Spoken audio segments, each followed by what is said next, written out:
Muito bom dia a todos. Damos início ao segundo dia do 25º CIAED, o Congresso Internacional ABED de Educação à Distância.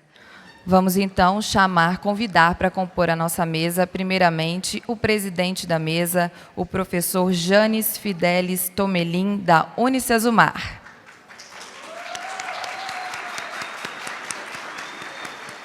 E, por favor, o nosso presidente da mesa, o professor Janes Fidelis Tomelin, pedimos que dê as palavras de introdução aí ao nosso dia.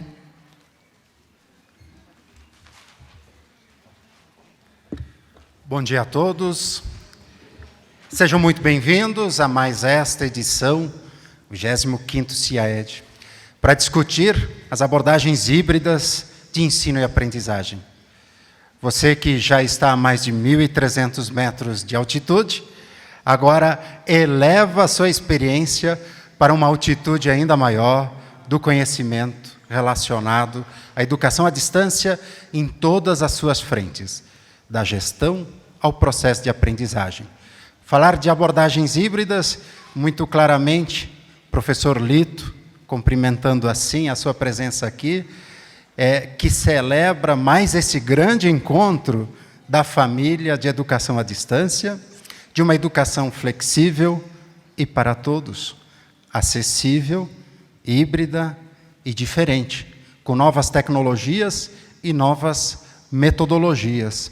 Pensar novos espaços, novas estruturas de tempo, novos hibridismos, também de metodologias, não só de presencialidade, mas o hibridismo também das novas técnicas, das novas ciências, e por isso, nessa primeira parte, nós vamos dividir a conversa desta plenária em duas importantes partes. A primeira, em que Carla e Caio, já aqui presente comigo, falarão, respectivamente, a Carla sobre a contribuição da neurociência para a educação à distância, e o Caio sobre a formação inicial de professores no Brasil, panorama sobre ingresso, matrículas e conclusão em cursos de pedagogia e licenciaturas nas modalidades presenciais e à distância. Feita esta primeira parte, cada palestrante terá em torno de 30, 40 minutos de fala. Nós fecharemos e abriremos as perguntas por WhatsApp. Está aí o número, então, que já vai conectar comigo, e, ao final, eu faço a triagem das perguntas para um formato interdisciplinar desta primeira mesa, fazer a discussão das principais perguntas que forem surgindo. Perfeito? Desta forma, a gente segue na sequência com Carlos Longo, trazendo à mesa Son Naidu e Artieres, aprofundando aí outras duas temáticas importantes também. Sejam todos muito bem-vindos. Abra espaço para mais conhecimento de forma híbrida, interativa e conectada com o que há de melhor para a sua instituição e, para o final das contas, para o nosso estudante, que é quem nós queremos transformar, que é com quem nós queremos dialogar, que é com quem nós queremos nos conectar, para que ele tenha a melhor neurociência no seu processo educativo e bons professores desde a formação inicial.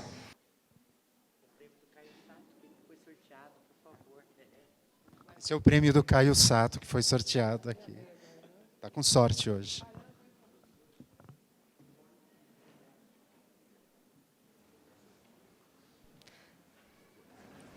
Seguimos, então, com Caio Sato, com a palestra Todos pela Educação Brasil. O Caio é coordenador do Núcleo de Inteligência do Todos pela Educação, graduado e mestre em Economia pela Universidade Federal Fluminense. Trabalhou como analista no Instituto Brasileiro de Economia, FGV, consultor na Secretaria de Estado de Educação do Pará e coordenador do programa EMTI, no Ministério da Educação. Professor Caio, então, por favor, pode começar.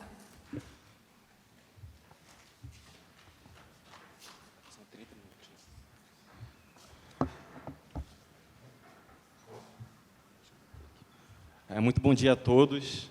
Antes da minha fala, eu queria também agradecer à ABED pelo convite, por participar desse evento que é muito grandioso, muito importante para a educação brasileira. Muito obrigado pelo brinde. Eu nunca ganhei nada na minha vida, essa é a primeira vez. Então, pelo menos sorte, vocês já me trouxeram. Então, muito obrigado mesmo pelo carinho. Bom, eu sou, como foi falado, eu sou o coordenador do Núcleo de Inteligência do Todos pela Educação. Tá só...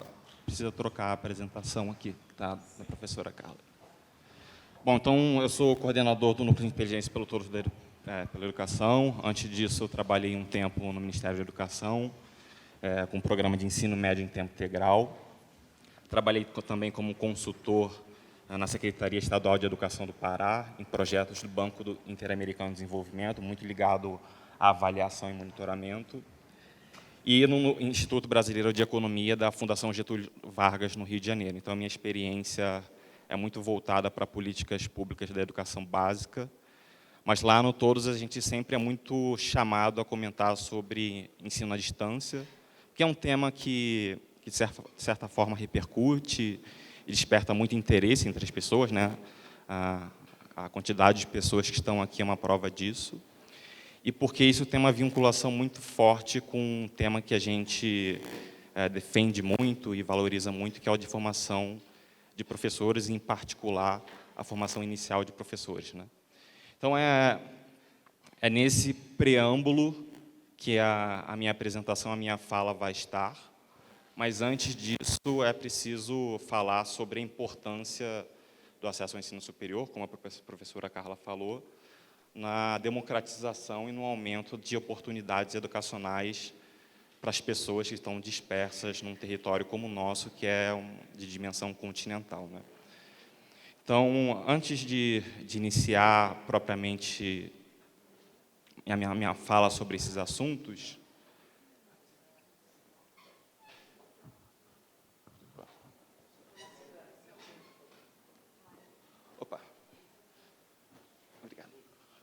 perdão, gente. Bom, então, o nosso objetivo aqui é compartilhar algumas reflexões sobre o papel do EAD na democratização do ensino superior e estimular o debate sobre o uso dessa modalidade na formação inicial de professores. Mas, antes de falar disso especificamente, eu vou falar um pouquinho sobre o Todos, que eu imagino que muitas pessoas que estão aqui não nos conhecem, então vou nos apresentar apropriadamente, falar um pouco sobre o nosso pilar de atuação de monitoramento público, que é o pilar ao qual eu tenho mais protagonismo, qual o meu time tem mais protagonismo e que, de certa forma, motivou o convite, porque recentemente lançamos 2 levantamentos relacionados a ensino à distância na formação inicial de professores. E aí, daí sim, falar sobre a importância da educação à distância e disso no acesso a oportunidades e levantar alguns pontos de atenção, na nossa opinião, sobre esse tipo de modalidade na formação inicial de professores, e aí fecho com uma consideração final. Então, espero aqui cumprir o tempo com vocês, e é muito difícil falar depois da professora Carla. É uma apresentação incrível, muita experiência junto, muito interessante, então espero que não matá-los de tédio. Bom, então, sobre o Todos. Nós somos uma organização da sociedade civil, suprapartidária, sem fins lucrativos e sem financiamento público de qualquer natureza.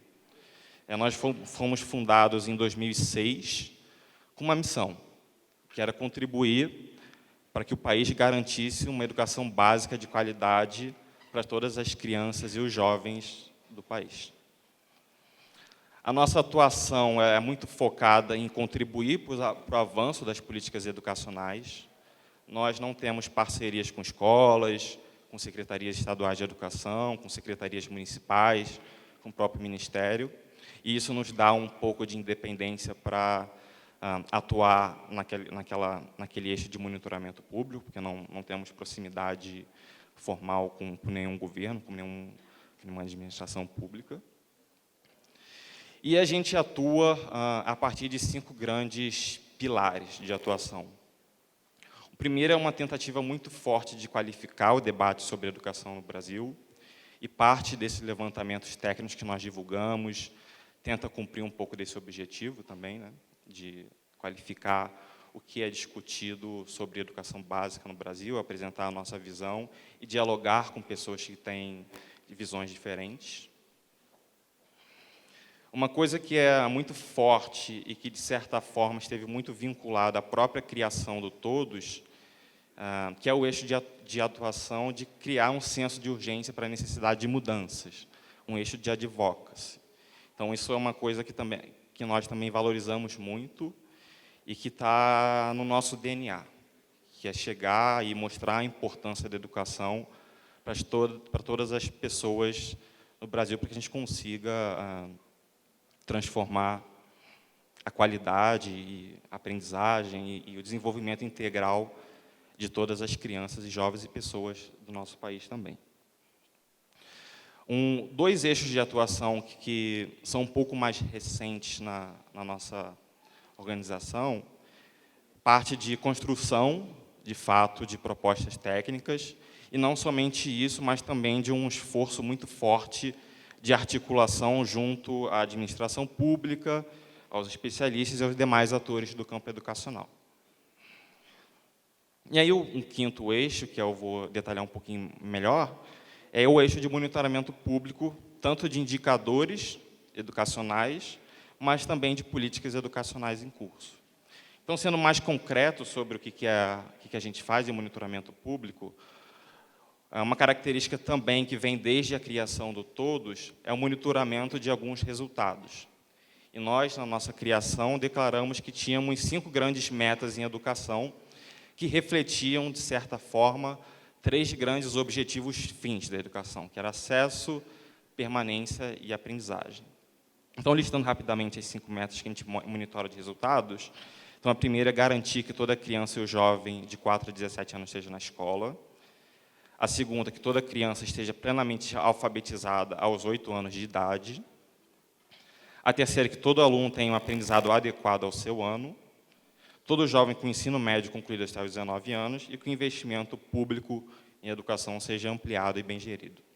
Então, a gente entende acesso aqui não só como frequência à escola, mas também a garantia de que ele conclua as etapas na idade recomendada.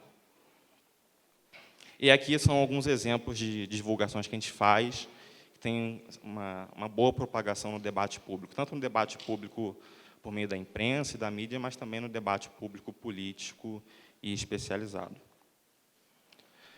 A gente também acompanha muito de perto o andamento das políticas educacionais, que a gente considera prioritária. E, como eu falei no começo da apresentação, a gente também divulga vários levantamentos técnicos sobre temas ou assuntos que a gente considera relevantes no momento.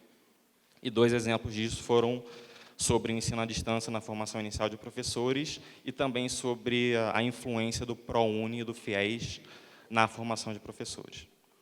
Então, a gente monitora alguns resultados educacionais, acompanha de perto algumas políticas que nós consideramos prioritárias e, proativamente, também propomos algumas reflexões a partir de alguns levantamentos técnicos.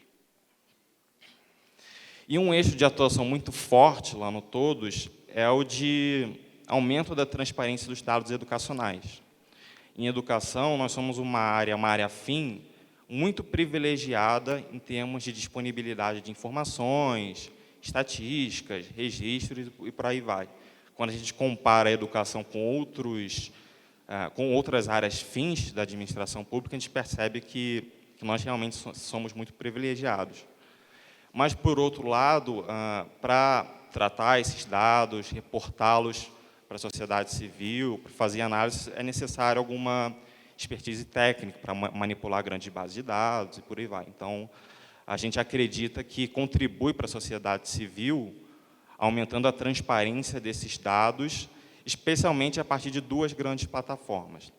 A primeira delas é, de fato, uma plataforma online, que é o Observatório do Plano Nacional de Educação, que monitora, basicamente, as 20 metas do plano. Então, é basicamente se a gente está cumprindo ou não, quanto que a gente falta para chegar lá e por aí vai. O Anuário da Educação Básica Brasileira também é uma plataforma, é uma publicação impressa digital, que também tem o objetivo de monitorar o Plano Nacional de Educação, mas a gente se dá um pouco de liberdade no anuário para fazer análises um pouco mais profundas, disponibilizar estatísticas um pouco mais detalhadas e por aí vai. Então, são duas plataformas que se complementam, mas que têm o objetivo de aumentar a transparência dos dados públicos educacionais e, no fim do dia, melhorar o controle social das políticas educacionais no país. Bom, então esse era o preâmbulo que eu queria fazer sobre o Todos para nos apresentar adequadamente e agora entrar, de fato, no que interessa, no objetivo, né? Bom, então, acho que uma questão muito importante para se refletir quando a gente fala de educação à distância no Brasil, e muito conectado com o que a professora Carla falou também, é que o acesso ao ensino superior no Brasil é muito baixo quando a gente compara com outros países. Então, eu trouxe aqui um levantamento feito pela OCDE, que é a Organização para a Cooperação e Desenvolvimento Econômico, que coleta vários dados sobre vários temas de vários países, e um deles é a educação, e, em particular, o acesso ao ensino superior. Então, o que está marcado aqui é a média dos países que são investigados por essa organização, e aqui é o Brasil. E o verde é a taxa da população de 25 a 34 anos que completou o ensino superior. Para esses países da OCDE, a média de acesso, de conclusão do ensino superior é de 44%. E quando a gente vai olhar o Brasil, nós estamos aqui na rabeira. Temos uma taxa de 21%, e aqui a Coreia do Sul, que é o país que tem a maior taxa de conclusão do ensino superior, chega a quase 80%. Né? Então, é muito importante partir desse diagnóstico. Acessar um ensino superior no Brasil é um privilégio ainda, é para poucos. Mesmo quando a gente olha dentro do Brasil, a gente observa também uma desigualdade muito forte. Então, quando a gente pega a porcentagem de pessoas de 18 a 24 anos que frequentam o ensino superior e quebra esse número por renda, a gente observa que de cada 100 pessoas de 18 a 24 anos que estava se escolarizando em 2017, entre os ricos, os 20% mais ricos, 48 frequentavam o ensino superior. E entre os mais pobres, apenas 7. E essa conclusão permanece quando a gente desagrega por raça, cor. De cada 100, entre os brancos, em média, 28 frequentavam o ensino superior, enquanto que para pretos, assim autodeclarados, em média 15 frequentavam o ensino superior. Então, a gente tem um cenário de patamar muito baixo de acesso, quando a gente compara entre os países, e mesmo entre a gente, esse cenário ainda é muito desigual. Então, diante disso, a educação à distância ela pode ser um instrumento muito poderoso, muito importante de democratização do acesso dessa etapa. E essa democratização ela pode ser no nível territorial. Então, aqui eu trago dados sobre municípios brasileiros que tinha pelo menos uma instituição de ensino superior ou um polo de ensino EAD. Em 2011, esse número era de 1.791, que é a barrinha verde aqui, e isso representava 32%. Em 2018, 2.542 municípios tinham pelo menos uma instituição de ensino superior ou um polo EAD. E essa proporção subiu para 46%. Bom, os polos EAD parecem ter tido uma importância muito importante nesse processo. Quando a gente olha o mapinha aqui, e cada ponto verde representa um município que tem um polo EAD, a gente percebe que de 2011 a 2018 o mapa ficou mais verdinho. Então, o aumento dos polos EAD a nível territorial no Brasil, saltando de 1.706 em 2011 para 2.528, parece, de fato, ter sido uma plataforma importante para impulsionar o acesso ao ensino superior no Brasil. Quando a gente olha em termos de população coberta por esses polos de EAD, A gente percebe que boa parte dessa expansão se deu em municípios de 20 mil até 500 mil. Então, a barrinha azul é o número de 2011, o número de polos EAD em 2011, e a barrinha verde é o número de polos EAD em 2018. Então, boa parte dessa expansão de polos EAD foi concentrada nesses municípios de pequeno, médio e grande porte. E quando a gente soma toda a população que estava nesses municípios, a cobertura potencial, o número de pessoas que moravam nessas localidades também aumentou consideravelmente. Em 2017, 79,8% da população morava em lugares onde tinha um polo EAD. Em 2018, chegamos a 87,5%. Então, essa é uma mensagem importante.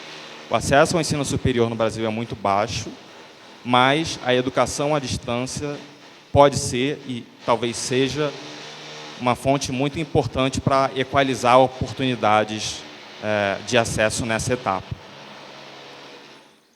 Vou esperar os intervalos, que eu... Deixa eu sincronizar. Bom, então, essa expansão no EAD também se dá em cursos de formação inicial de professores. E aí, mais para frente, eu vou mostrar um pouco de dados com relação a isso. Mas aí, por que a gente, lá no Todos, considera esse movimento um pouco preocupante? Por 3 grandes motivos principais.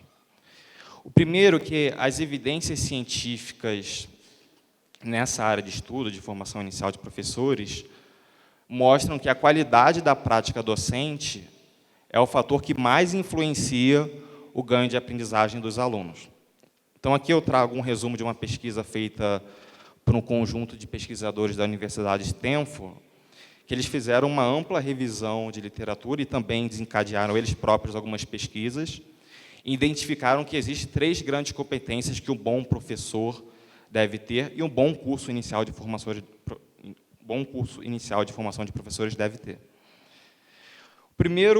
A primeira grande competência é que o bom professor ele deve ter o conhecimento sobre os alunos e o contexto, e um conhecimento de contexto ao qual ele se desenvolve. Então, é conhecer a pessoa com a qual ele vai dialogar, a qual ele vai emocionar, a qual ele vai conversar, interagir, por aí vai, e conhecer o que está cercando essa pessoa. A segunda é uma competência mais trivial, que é dominar o conteúdo a qual ele vai ser ensinado. Então, a gente espera que todo professor domine o conteúdo a qual ele vai conversar com as pessoas e tentar ensinar, né? E o terceiro é o conhecimento sobre o como ensinar. Então, o que esses pesquisadores e a literatura mostram é que, para se estruturar um bom curso de professores, é preciso articulá-lo em torno desses 3 eixos de conhecimento. Em termos práticos, isso significa que é preciso trazer para a sala de aula os desafios reais que esses futuros professores vão enfrentar na sua profissão diária. Então, elementos como estágios bem estruturados, escolas e discussões de estudo de caso são características importantes para modular um bom curso de formação de professores. E, por fim, uma característica que eles notaram também, e conseguiram, de certa forma, evidenciar, é que o modelo no qual os próprios professores aprendem acabam sendo transmitido quando eles se tornam professores. Então, ele acaba replicando a forma com a qual ele aprende. Então, ele deixa de investigar o conhecimento sobre os alunos, ele deixa de investigar sobre como que esses alunos vão aprender, e ele passa automaticamente a replicar a forma como ele próprio aprendeu. Então, nesse caso, os cursos que são muito centrados em aulas expositivas não vão desenvolver de forma adequada as competências de um bom professor. Então, o primeiro ponto, para começar essa discussão sobre ensino à distância na formação de professores, é que as evidências científicas trazem esse eixo de formação prática de forma muito forte. Uma segunda característica é que, quando a gente olha as experiências de sucesso dos países que tiveram bom desempenho no PISA, o PISA é uma prova internacional também organizada pela OCDE, que, além de investigar o acesso no ensino superior entre os países, investiga a aprendizagem, de fato, entre alunos de aproximadamente 15 anos. Quando a gente olha os países que tiveram um bom desempenho no PISA, que conseguiram avançar bem nas edições, a formação inicial parece ser um alicerce muito importante para garantir esse sucesso. E aí o que a OCDE percebe é que boa parte desse alicerce é feito de forma presencial. Então, aqui eu trago alguns exemplos sobre o próprio estudo da OCDE, que observou que a formação inicial dos professores, quando, na visão deles, é bem feita, articula muito bem a formação com as escolas e com vivências práticas, tendo isso como um elemento central.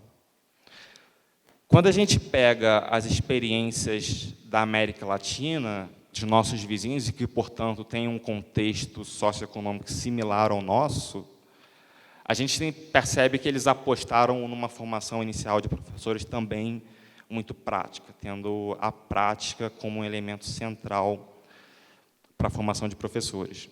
Então, pegando o caso do Chile, que é o país da América Latina que mais se destaca no PISA, lá a formação inicial de professores é exclusivamente presencial. O México, que tem uma condição geográfica similar à nossa, também caminha nessa direção, e o Peru, que é o país que mais avança de uma edição para outra no PISA, já indicou que, a partir de 2020, vetará a abertura de novos cursos à distância.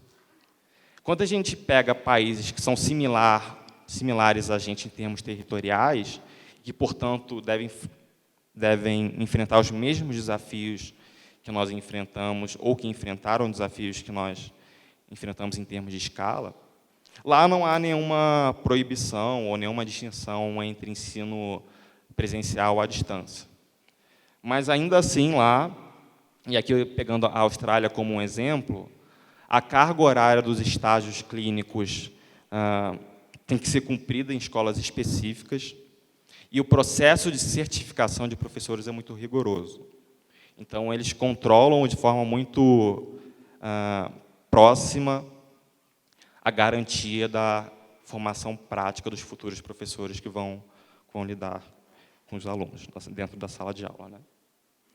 Bom, então, parece haver alguns indicativos, por meio da evidência científica, das experiências de sucesso, que é um elemento central garantir que os futuros docentes aprendam aquelas 3 competências citadas no slide anterior e que aprendam de forma prática desde o início da sua formação.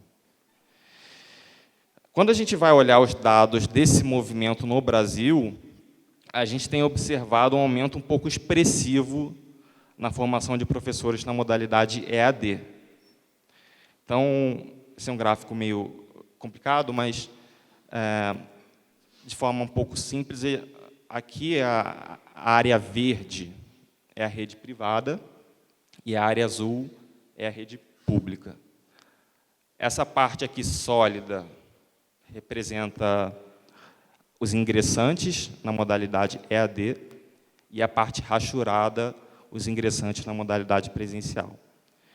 Então, quando a gente olha essa evolução de 2010 a 2018, um fato positivo é que aumentou consideravelmente o número de ingressantes dentro da carreira de licenciaturas e cursos voltados à docência. Isso é importante, porque a gente ouve relatos, a gente lê pesquisas e estudos mostrando que em muitas localidades no Brasil ainda falta professores, especialmente nas áreas de exatas, né? Então, é um fenômeno interessante e positivo perceber que o número de ingressantes em cursos voltados à docência tem aumentado consideravelmente nos últimos 8 anos. E esse aumento se deu muito impulsionado pela modalidade EAD na rede privada. O ingresso, esse aumento expressivo na modalidade EAD, ele se torna ainda mais expressivo quando a gente compara esse indicador com o ingresso em outros cursos. Então, aqui, sem fazer distinção entre rede pública e privada, em cursos voltados à docência, a gente observa uma expansão extremamente acelerada na modalidade EAD e bem acima da média do que aconteceu nos outros cursos, que também cresceu, mas cresceu numa proporção mais devagar, uma proporção menor. Então, nos cursos voltados à docência, em 2010, 34% dos ingressos eram feitos nessa modalidade, e em 2018, 64% deles já foram feitos no EAD. E em outros cursos, isso era de 3% e passou para 34%. Então, acho que talvez esse seja o dado que nos traz um pouco de preocupação, porque, de novo, o ensino à distância é importante, não só na carreira docente, mas para todas as carreiras, para democratizar o acesso ao ensino superior, mas ele tem acontecido muito acima da média nos outros cursos, o que parece ser um pouco arriscado, dado o que as evidências científicas e as experiências de sucesso mostram. Mas aqui, de novo, não estamos querendo ser taxativos sobre isso, é simplesmente estimular o debate mesmo, para entender quais são as causas para esse movimento e o que a gente deve fazer, e se deve fazer alguma coisa. Simplesmente para constatar isso. Mas o que é preciso ser taxativo, na nossa opinião, é que a gente precisa garantir, de alguma forma, que o eixo central de formação prática, que esse pilar central, seja garantido na formação dos professores desde os estágios iniciais. Então, aqui, é importante reconhecer que num país como o nosso, de dimensões continentais, deve existir outros meios de se ofertar a educação superior. E é possível, inclusive, explorar a complementariedade entre essas duas modalidades de ensino no que tange à formação de professores. Um outro elemento que é super importante, e ter vindo aqui só ratificou isso, que o ensino à distância, quando bem construído, ou quando dirigido a grupos e regiões específicas, pode ter um papel importante e decisivo na ampliação de oportunidades educacionais. Porém, a gente precisa propor mecanismos que preparem, de fato, os futuros professores para a sala de aula. E aqui é importante fazer essa reflexão, porque a gente não pode distanciar as discussões sobre formação inicial de professores da modalidade presencial, que no Brasil também não é satisfatória. Então, a gente precisa repensar a formação da carreira como um todo, independente da modalidade, e pensar nas especificidades de cada uma delas, né? Como a professora muito bem falou na apresentação dela, sobre quais os elementos que a gente pode trazer e aperfeiçoar essa modalidade, né? Abordando especificamente a formação de professores que tem um componente muito prático, assim como um médico ou uma médica, uma enfermeira, um arquiteto, uma engenheira e por aí vai, a modalidade EAD levanta alguns pontos de atenção. E, nesse sentido, é fundamental que, nesse tipo de modalidade, que os currículos de formação de professores tenham como elemento central a natureza essencial do ofício, que é o ato de ensinar, e que os futuros docentes tenham contato frequente com seus alunos, com os outros professores e com os docentes dos quais eles aprendem e aprendem estratégias para ensinar. Então, de forma geral, é preciso garantir, então, um processo rigoroso de formação de professores para a gente conseguir virar um pouco do jogo da qualidade da educação básica brasileira, que tem, especialmente nos anos iniciais, tem apresentado uma evolução importante e consistente ao longo dos últimos anos, mas que vai decaindo, chegando no ensino médio a uma estagnação. Então, para a gente conseguir reverter essa crise de aprendizagem que a gente observa na educação básica, um elemento central são os professores, e, em particular, a formação inicial de professores. Bom, como que eu espero que a nossa conversa pode contribuir para o debate? Já deu no meu tempo. Um fator importante para a gente construir um bom debate é estabelecer um conjunto de políticas que vão aprimorar o curso inicial de formação de professores. E com conjunto de políticas, eu estou querendo dizer que não há uma bala de prata sobre esse assunto, sobre essa dimensão. Existem vários tipos de políticas docentes que se relacionam e, de certa forma, devem ser lançadas a cabo de forma sistêmica. No curtíssimo prazo, existem duas discussões importantes. A primeira delas é uma revisão das diretrizes curriculares para a formação de professores. Esse é um debate super recente. Semana passada, ou retrasada, se eu não me engano, a Comissão Bicameral do Conselho Nacional de Educação apresentou um parecer revisando a resolução que regulamenta a formação inicial de professores no Brasil, e esse parecer está para consulta pública, então é um debate super atual e super quente. E ele é importante porque as diretrizes elas orientam a organização dos cursos de pedagogia das próprias licenciaturas. Então, elas definem questões centrais para a estruturação desses cursos, e ela é central para que as outras políticas também sejam coerentes e sejam lançadas a cabo com qualidade. E um outro debate que talvez não seja tão atual assim, mas que é oportuno falar, são as mudanças que devem acontecer no sistema de avaliação, abertura e funcionamento dos cursos de formação. Então, nesse sentido, é importante citar o ENAD, que é o instrumento de avaliação contínua de qualidade do ensino superior, e ressaltar o aprimoramento que deve ser feito para que ele consiga medir essas competências que são exclusivas à formação de professores e que, no fim do dia, considere esses elementos mais práticos na formação docente.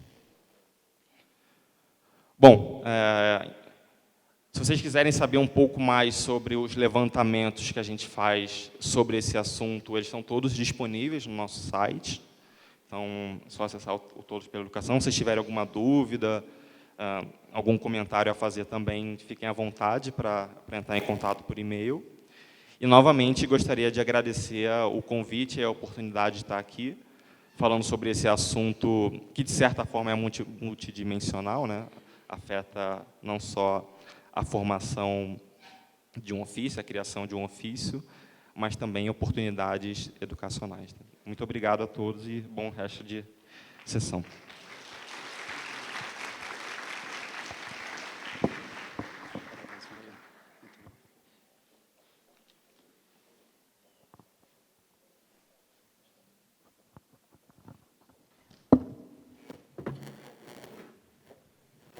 Muitas perguntas.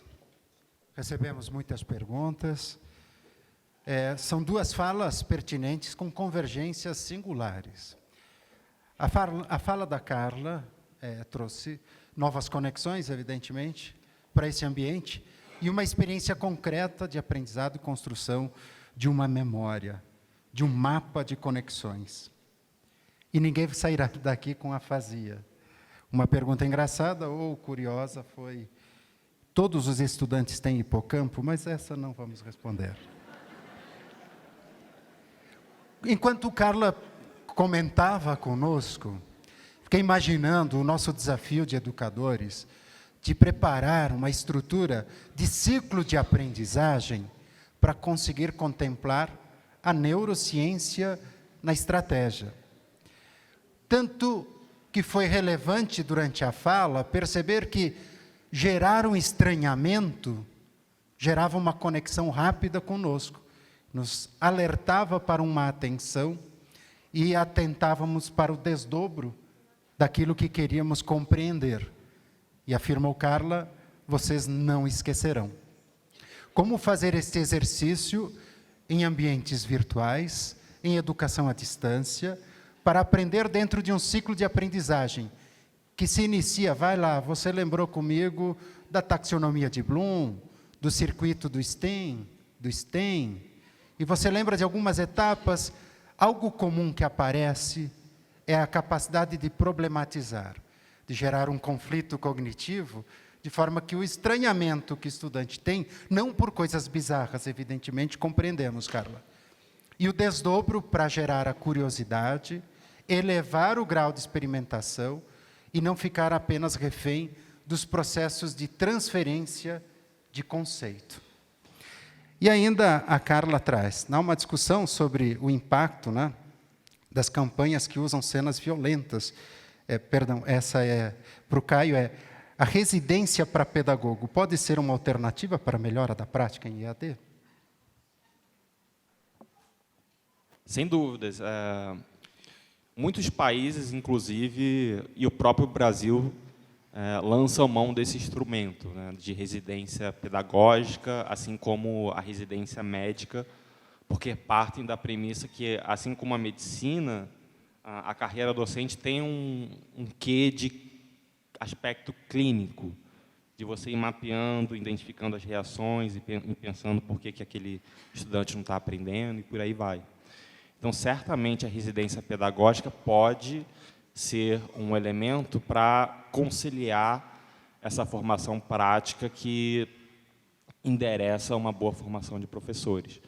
O problema é que, tanto na modalidade presencial quanto na modalidade EAD, os estágios supervisionados no Brasil são, em geral, relativamente curtos, quando comparado com os outros países, e eles são feitos, em geral, no final do seu processo formativo. Então, uma boa estratégia seria, desde o começo da formação de professores, expor esses futuros docentes aos desafios que eles vão enfrentar em sala de aula, os desafios reais, que no Brasil não são nada triviais. A gente ainda está falando aqui, a gente está agora numa região certamente privilegiada do Brasil, mas eu morei em Belém do Pará e visitei alguns municípios, o próprio sul do estado aqui, né? As condições são muito adversas, são necessidades elementares. E aí, como é que esse professor, que muitas vezes encontra um aluno com problemas de casa, vai lidar com tudo isso, com toda essa complexidade, né? Então, é importante que a residência pedagógica ela seja feita desde o começo na formação de professores, para que eles consigam enxergar os desafios reais de sala de aula, aprender estratégias para lidar com eles e, no fim das contas, garantir que todas as crianças e todos os jovens, independente da condição socioeconômica, terminem a sua escolaridade aprendendo o que é adequado a ela. Muito bem, professor Carlos Roberto Juliano Longo, da Gênio CIS, já está aqui. Muito obrigada pela presença.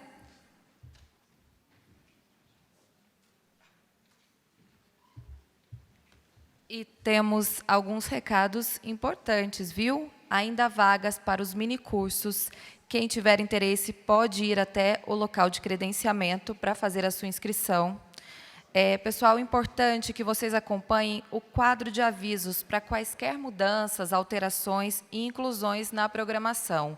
Os quadros estão nos 2 primeiros andares, tá bom? Então, além dessa programação que a gente já tem por escrito na nossa revista ou no site, acompanhem o quadro de avisos. Temos vans circulando aqui no espaço do nosso congresso, para quem desejar fazer esse traslado, né, subir esse morro aqui de van com a van e não precisar subir as escadas ou as rampas. É só ficar de olho e pegar a van aí. Então, estamos aqui agora com o nosso presidente de mesa e também com os outros colaboradores que vão conversar com a gente. Son Naidu, da The University of South Pacific, da Austrália, e Artieres Estevão Romero, da UTPL, do Equador.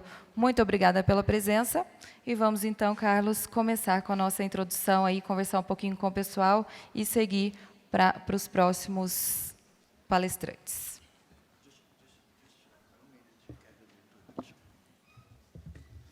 Bem, bom dia a todos e a todas. Sempre um prazer estar aqui, rever os amigos, estamos todos aí, nesse 25º CEAED. Nós vamos estar aqui dando continuidade para a mesa, porque o primeiro pessoal que falou foi fantástico, mas puxou o tempo. A gente vai estar aqui discutindo com dois colegas, né, o Son Nairo, que vai estar falando sobre repensando e reciclando as instituições para o futuro, como foco do ensino e aprendizagem, e o nosso amigo Artieres, agora cidadão quase do Equador, que vai estar falando sobre educação, cultura digital, inovação docente e hibridismo. Bem, eu acho que esse momento nosso aqui é sempre um momento de compartilhar ideias, discutir. As apresentações, elas devem ser sempre instigarem vocês a fazerem perguntas e a gente fazer trocas durante todo o evento. Eu acho que a gente já ouviu aqui de manhã uma explanação fantástica sobre a questão de neurociência, eu adorei, né? Foi muito legal. A gente viu o pessoal do Todos pela Educação também fazendo uma reflexão, que eu acho que isso é super importante. Não é uma crítica, mas é uma reflexão. A gente tem que discutir, a gente tem que ser maduro para discutir.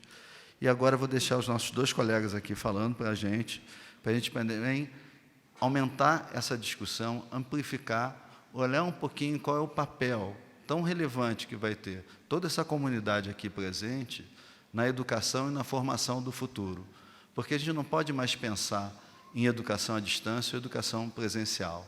A gente tem que pensar que a gente está numa sociedade que precisa de melhorar em muito a sua formação, desde lá do ensino fundamental, do básico da criança, até o doutorado. Então, a gente tem que perder um pouquinho esse estigma de ficar discutindo se é o lado A ou o lado B, se é EAD, não é EAD, e se preocupar mais com uma formação que agregue valor, que melhore a sociedade, que desenvolva as pessoas nesse país, que a gente está vivendo um momento tão difícil, de tanta dificuldade de se entender o que é a ciência e da importância da formação. E a gente espera que aqui, nesses dias, a gente possa, pelo menos, melhorar um pouquinho o nosso entendimento de tudo isso. Vou passar agora a palavra para o nosso colega Son Nairo fazer a sua apresentação.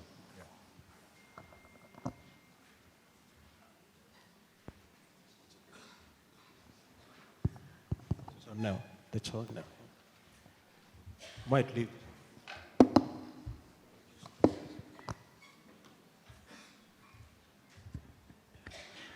Well, thank you very much, everyone, and good morning, all.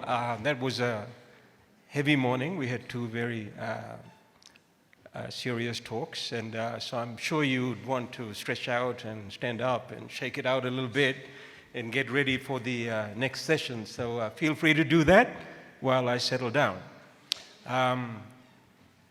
It's a great honor to be here in front of you and to be speaking with you on this occasion. I must apologize right from the outset for my complete incompetence with the Portuguese language. And that's my problem. That's not anybody else's problem. And I wish I had come here more often and I would have learned a little bit more Portuguese to be able to communicate with you more easily. But I want to begin by thanking you for the invitation, and especially Professor Lito, whom I have known for a very long time through our work. Must congratulate Professor Lito and his team, Brigitte and Wakaria and many other people who have put in a lot of time to get us here and effort. They deserve all the accolades and all the congratulations for bringing us here. I'm very familiar with these kinds of meetings. Only a month ago, I was at the meeting or the conference of the Commonwealth of Learning in Edinburgh in the UK. And there is a conference in a couple of weeks' time, the International Council of Distance Education in Dublin, in Ireland. Both those organizations claim to be global and yet can attract only 500 or so people. And I'm told there's about 2,000 here. So you beat everybody hands down anywhere in the world. So congratulations, Fred, for doing a stellar job. And you do this every year, not 2 years, not 3 years. So that's a wonderful effort. And I'm very cognizant of that. But before I begin my talk, which I hope is not going to be too long, I want to, as is common in Australia and the Pacific where I come from, to acknowledge the traditional owners of the land on which we are gathered today and pay respect to the present and the past who have tread this land. So with those introductory remarks, I would like to begin my talk. I do realize that your talk, that the focus of the conference is on hybrid learning, which many of us might want to call blended learning in various other parts of the world. But I'm not going to talk too much about hybridization or blended learning. I'm going to talk more about the management of these kinds of learning opportunities. So my talk is going to be, as the title suggests, about rethinking and redesigning our education systems, the management of our education systems for a future-focused learning. If I look at the list of organizations that are represented here, I'm kind of shivering on my legs, you know, that the contributions of so many people are here, and so many people are already thinking so far ahead from where we are. So I am in no illusion that you are very familiar with what we are talking about. But I hope that from my present vantage point, from my present position, I will be able to shed some lights on how we can rethink and redesign future education systems for a learning environment 20 years from now or 30 years from now. I'm currently a Pro-Vice Chancellor at the University of the South Pacific. Sorry, I need to go back. This is a university in the South Pacific, which is owned and governed by 14 countries, small island states in the Pacific. So it's a very complicated university, and obviously distance education is a big part of their operation. And I'm in charge of all flexible learning arrangements at that university. So naturally, I'm thinking a lot about the management of these kinds of learning opportunities as opposed to actually the design of blended learning environments.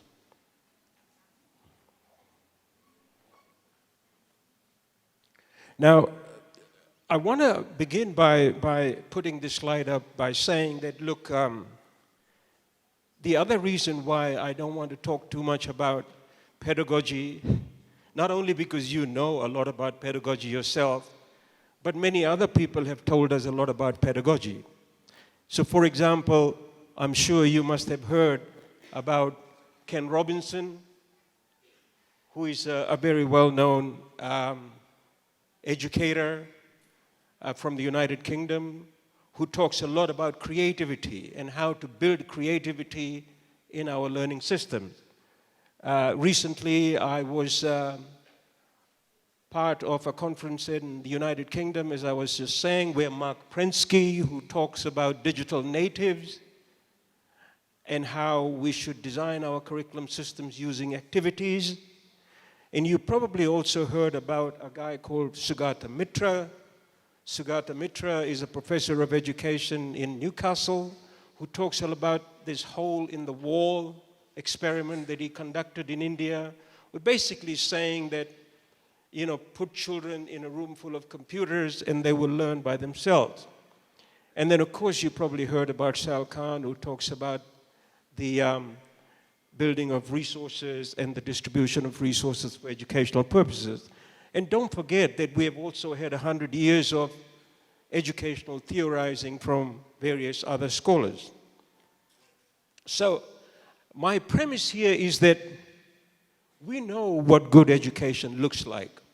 we know what good pedagogy looks like, although we might not all agree on one pedagogical model as opposed to the other.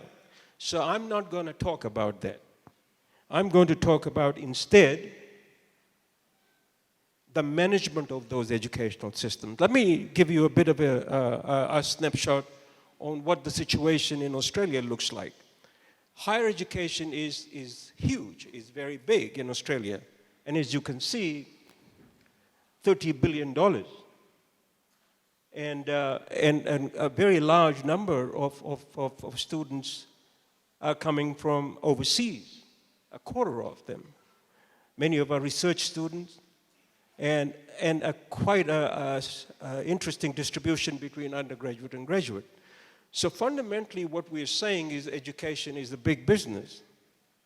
But I don't have to tell you that if I look at the list of people who are represented here, because you know that education is a very important feature and aspect and necessity of educational systems and countries throughout the world, wherever you might be.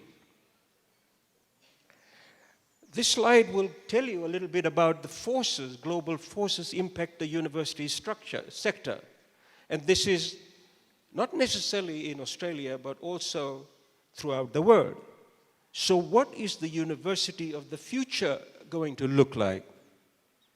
These are the forces that are impacting the university of the future. You have, for example, the rise of continuous learning, which means that, you don't stop learning after your undergraduate degree is over. You continue to learn. There's a need to continue to learn throughout your life. So learners are going to continue to want to learn. Now, this is a thing that I think that the universities haven't really cottoned on to. Let's say, for example, you go to Amazon, and Amazon, you buy something from Amazon, or you buy something from some such online agency. That agency will collect information about you because it wants you to come back and get more stuff from them. Universities are not very good at doing that, but that is one thing that is going to drive education. There's going to be people wanting to continue to learn. So a bachelor's degree is not going to be enough. There is going to be international competition. So students are going to be moving around. They're already moving around. That's not new. The changing world of work is going to change. The way we work is going to change. New skills will be required. So a medical degree that a doctor may have acquired 30 years ago is not going to be enough. In the same way, a teaching degree or an engineering degree, that people will need more education. So the question that I'm posing to you is, are our educational systems geared to provide that kind of returning learners, not one-time learners, but returning learners? And then we are going to have blurring of boundaries amongst universities, amongst the business sector, and amongst the public sector. And of course, the digital behavior that Mark Prensky was talking about, that the next generation of learners are going to be wanting to interact in a very different kind of way than the way that you and I have done it. So these are the forces that are going to impact, and these are not the only forces. You might want to add a few of your own. These are the forces that are going to impact the universities of the future. Now, you'll see where I'm going with this in a minute. Now, this slide may be hard to read, I don't know, but let me take you through this very slowly. There was, I don't know whether you are familiar with Ernst & Young, is a large consulting company in the UK and in Australia, and I don't know whether it's that they're available here as well. But they did a study of the Australian university sector. Now, there are about 39 universities in Australia. Australia is a very small country compared to Brazil.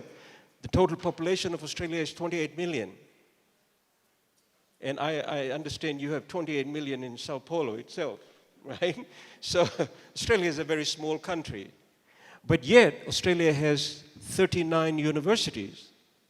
Some are very highly ranked throughout the world. So what this organization, Ernst Young, did, they said that they studied the university system in Australia, and they said that the university system in Australia is going to be disrupted in so many different ways. Disrupted means like they are going to be impacted by various kinds of organizations. So they looked at it from three questions, and these three questions were these. How do universities create value? How do universities deliver value? And how do universities capture value? So those are three critical questions. How do universities create value? How do we create knowledge? And how do we deliver, how we implement? And how do we capture value? So these are three critical questions that I'm going to go through in my presentation for a long time. Now, and then they ask these questions. Who are our customers?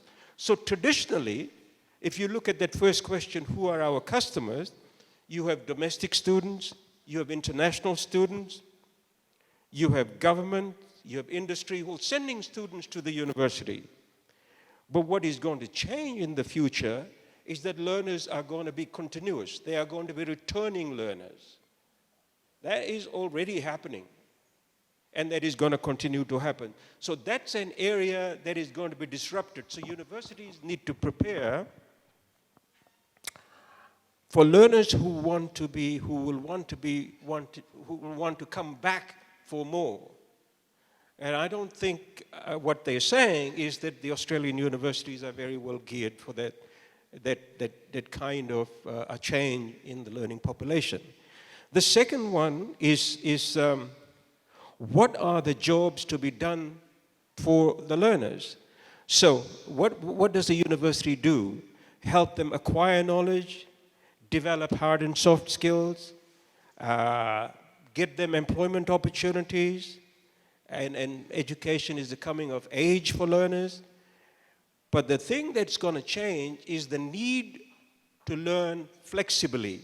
And that is the point that you are focusing on, the hybridization of learning, how we can make our learning opportunities blended so that different kinds of learners can access the learning opportunities in universities. So that is a thing that's going to change, and you are right in focusing on the hybrid nature of education, because face-to-face education alone is not going to make it anymore, is what the report's saying, and you are saying as well. The third thing is, what products and services are we providing? What products and services are universities providing? Undergraduate degrees, postgraduate degrees, courses, and other services. So what kinds of courses and what kinds of services are going to change more so now than before? How do customers get our services? When they talk about customers, they're talking about students. How do they get our services? So, of course, we teach and learn. We provide campus and residential facilities. We provide online facilities. We provide other kinds of facilities. So what they're saying is that the kinds of things that are going to change is campus-based facilities and online facilities and virtual reality. These are the kinds of things that are going to change in the university of the future. How do we produce it? How do universities produce value?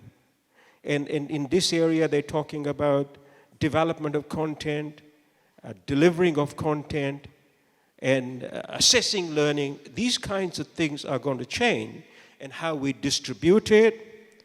The thing that is going to change is the digitalization of campuses, that campuses will become more digital in nature, that we will have more digital technologies of all kinds of things happening throughout universities, not just in Australia, but universities worldwide.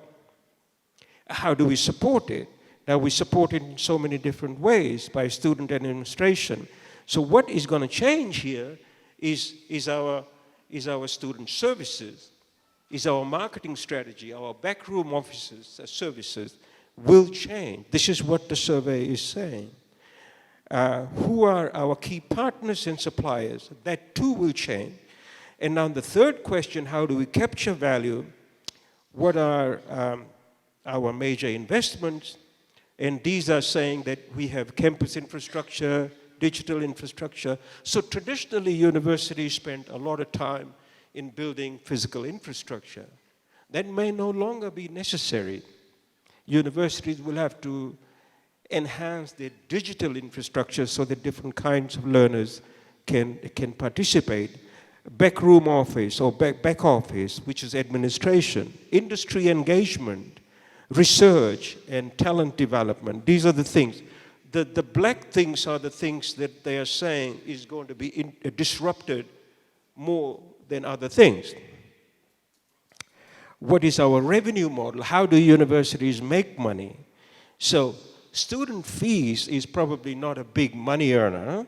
Most universities around the world are funded through public grants or government grants. I'm not sure what the situation is here, but they're saying the student fees is going to be a major income earner. And commercialization of research and philanthropy, the money can be derived from these sources. So basically, the background to what I'm trying to say here is this report which studied 39 universities in Australia and said, where are the areas the universities are going to be impacted in the future? At least say 5 to 10 years from now, if we can't think that far ahead. So my question to you is this. I'm going to take this a bit slowly.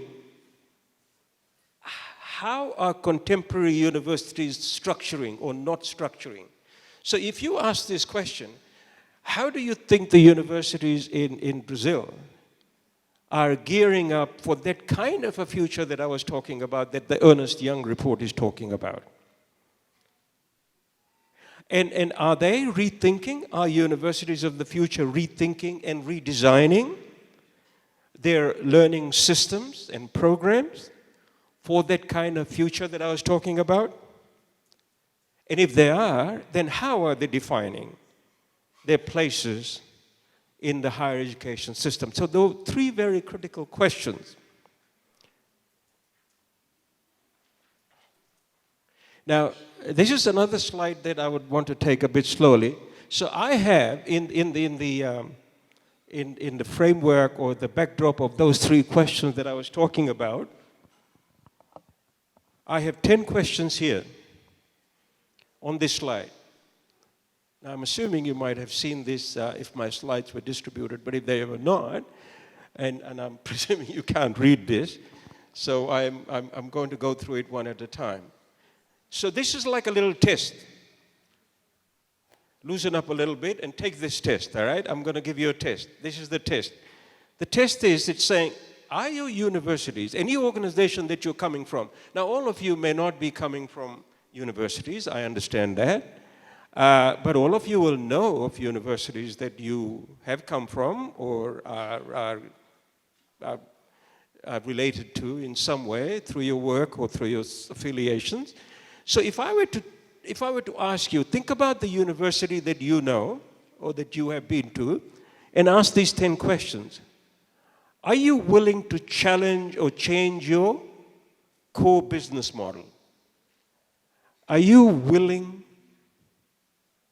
to challenge or change your core business model? How many universities here that you know are willing to change their core business model towards, say, more flexible learning opportunities, towards more online learning opportunities, to more hybrid learning opportunities? I don't want you to put your hands up. Well, there's just one, which is not very encouraging. I bet. No.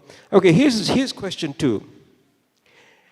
Have you, this is your university, has your university or the university that you know cultivated a culture of yes, we can, like Barack Obama? Yes, we can do this. How many universities have created a culture of yes, we can for a future-focused education 20 years from now? All right? Question 3. How well does the leadership team, the vice chancellors, people like myself, how well does the leadership team and the council understand the dynamics of disruption that I was talking about? And this is a big problem. Australian universities, and I will say this, and it is public right now as I say it, most university leaders in Australia are probably not well prepared. As it says, how well does the leadership team and council understand? The problem with a lot of universities, leadership in Australia, is that they don't understand what is going to disrupt their business model. So if you don't understand what is coming at you, how are you going to deal with it? So let me ask you this question. If you think about your leadership, and you may be one of the leaders, so if you're one of the leaders, I'm assuming you understand, because otherwise you won't be here. So how many leaders do you think in your universities understand the dynamics of the disruption that I was talking about? Now, I talked about digitalization, right? You know that, I know that, everybody else knows that. Is your university's strategy fit for a digital world? How many of you can say that my university is prepared for a digital world? All right. Here's another question. Have you assessed your disruption readiness? So are you ready to take on the disruption? How ready are you to take on the disruption? By you, I mean your organization, your university. Another question, question 6. As the incumbent business model shatter, as the current system is going to change, can you build the capabilities you need to succeed? Or will you need to buy them? Can you build it in-house, or would you need to buy them? Have you considered that? Question 7. Does your strategy address the need to both achieve near-term objectives and lay the groundwork for future disruption? So how are your strategic plans aligned to do that? Question 8. How does the university purpose inform your disruption readiness agenda? Question 9. How secure is your funding? Now that's a big question. How secure is your funding? And the 10th one, have you assessed your funders' views on disruption? Now, if you take all of these questions again, if the answer to these questions is yes, maybe, no, so where do you think you are? Are you probably, or maybe, or some yes or some no? How many no's do you have? If you have, in a question out of 10, if you have, say, 5 or more no's, then you need to worry. This is what the report is saying. Then you need to worry about your business model. Because there's no point talking about great pedagogy and great technology when organizationally and managerially you are not set up to deliver those outcomes. You can focus as much as you like on learning outcomes and assessment outcomes and all of that. But if university system is not geared to supporting those learning outcomes are more likely to fail than to succeed. Now, you can contest that with me, but I would like to put that for your consideration. So it is very important to get your organization right, to get the thinking right of senior management before you can tweak the learning outcomes and consider and worry about how people learn and how people don't learn, or how technology can support learning or not. I'm not saying they're not important, they're important. But what I'm saying is it's very important to be organized for a future-focused education system. So this is basically what I'm trying to do. I'm going to try and raise a couple of points. I don't know how much time I have, so I'm going to rush through a bit quickly now. So the first one that I'm going to talk about is the nature of educational systems, the organizations, and I'm kind of said that a little bit. So what we are going to see is that this kind of institutional architecture will change to a kind of an educational system which is going to be very open. Now, some of you might have heard of the OER University. The OER University does not have any physical infrastructure. There is no building anywhere. Resources are available everywhere on the net. Teachers are available everywhere on the net. And universities will come together and allow students to study at their own pace, at their own time, as long as they have connectivity. And their teachers could be anywhere in the world. They don't have to be housed at any campus like this. So this is how universities are going to change. So the business model, there could be different kinds of universities. So the Ernst Young report said that you could have a university. There's this 4 kinds of universities that might be seen. So the traditional model of universities are no longer going to be sustainable. The different models and different kinds of universities are going to emerge. And administratively will require different kinds of structures and funding models. And this second point, that universities are no longer the source of education. Education will be available from a variety of places. And as I said, many of the companies here are providing educational services, as you would know. So universities have to be prepared for that kind of disruption. There is an unbundling of education, so that the way we used to bundle education in degrees, like bachelor's degrees, master's degrees, and PhDs, will always be there, but there'll be alternative ways of bundling up education so that people can get it. So one does not have to complete 10 or 20 courses to get a degree or a diploma. There are other ways of accessing those learning opportunities. And the point that I'm making here is that when you unbundle learning opportunities, it allows for greater flexibility and greater hybridization that you were talking about. And the role of technology is going to be very important in this.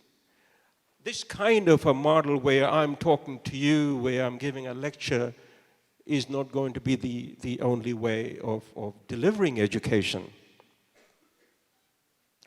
The importance of online education, obviously, is going to grow. This is a report, I'll try and cut it as quickly as possible, that I'm not just talking about Australia, the United States has got similar kinds of situations. So here are the questions for you. I think maybe I should spend a bit of time on this one. What do you think, and maybe some of you might be asking me some questions on WhatsApp, what do you think the educational organization of the future will look like in Brazil? Can educational provision be seen as the right or responsibility of a particular type of organization or various other organizations? How critical is the role of the organization? And then the final point, and I'm not saying anything about the current political situation in Brazil, what are the implications of this for governments? Now, you might think that there's not much ABED can do, but I think it's time to think what ABED can do to influence government policy. And of course, creativity and communication is going to change. Now, traditionally, you might think that we have technology allows us to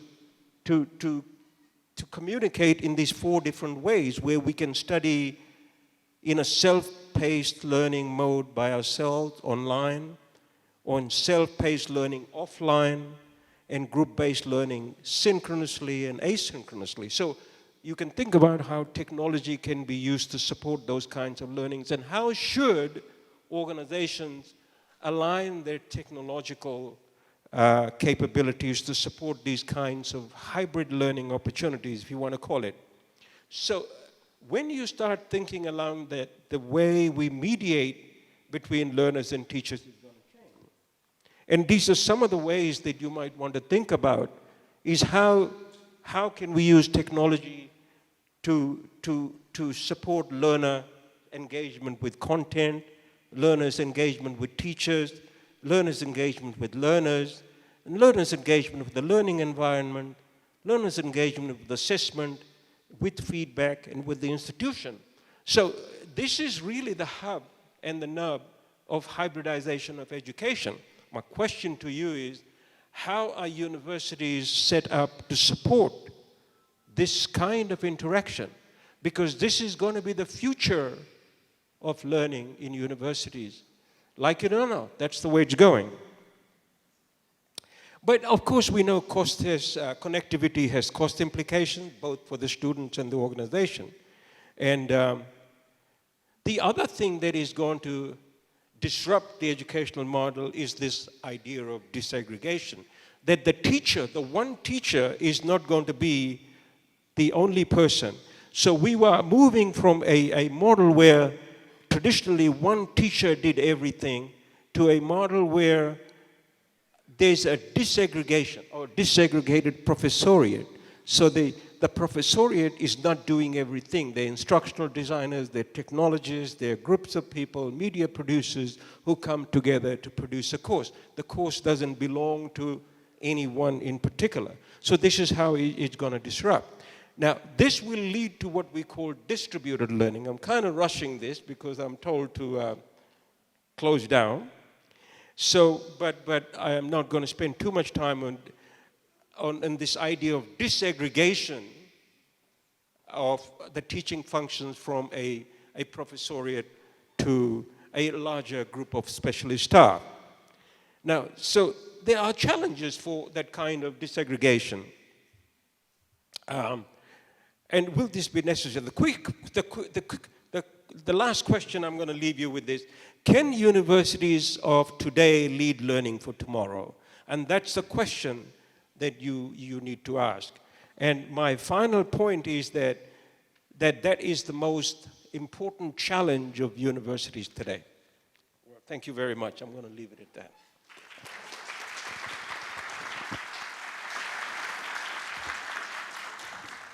Muito obrigada ao São Naidu pela apresentação. E vou fazer agora a apresentação do currículo dele. Ele é vice-chanceler de aprendizagem flexível e diretor do Centro para Aprendizagem Flexível da Universidade do Pacífico do Sul, na Austrália. Atuou como professor associado na Swinburne University of Technology em Melbourne, foi diretor de ensino e aprimoramento da qualidade na Charles Sturt University, NSW Austrália, e professor associado de tecnologia educacional e educação multimídia na Universidade de Melbourne, Austrália. Graduado em Educação pela Universidade de Waikato, na Nova Zelândia, e pós-graduado em Tecnologia Educacional pela Concord University, em Montreal, Canadá. Realizou estudos sabáticos no Instituto de Ciências da Aprendizagem, na Escola de Pós-Graduação em Ciências da Computação da Northwestern University, Illinois, EWA, na Unidade de Aprendizagem e Ensino da Universidade Metropolitana de Manchester, na Direção de Aprendizagem e Desenvolvimento da Universidade de Londres, Reino Unido, e no Centro de Pesquisa, Inovação e Treinamento e Learning da Universidade Oberta de Catalunha, Barcelona, Espanha. Ex-presidente da Associação de Ensino Aberto e à Distância da Austrália, atua como diretor executivo de seu periódico Educação à Distância desde 1997. Mais uma vez, muito obrigada. Carlos, algumas palavras sobre essa apresentação?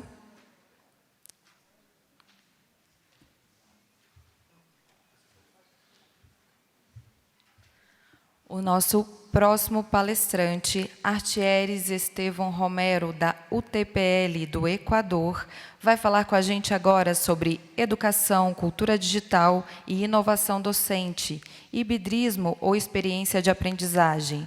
O Artieres é diretor-geral de Planejamento e Desenvolvimento Institucional da Universidade Técnica Particular de Loja, Equador.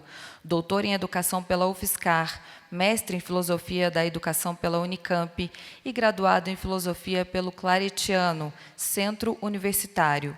Especialista em Gestão e Liderança Universitária pela Organização Universitária Interamericana, OIU Canadá.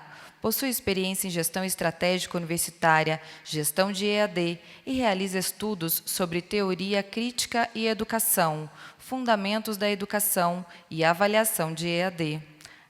Artieres, por favor.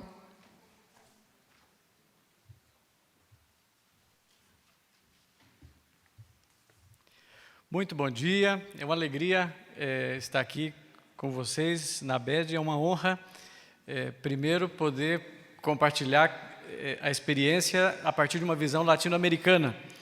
Eu me tornei gestor de EAD aqui no Brasil e tive a oportunidade, mediante um convite, de fazer gestão de EAD no Equador.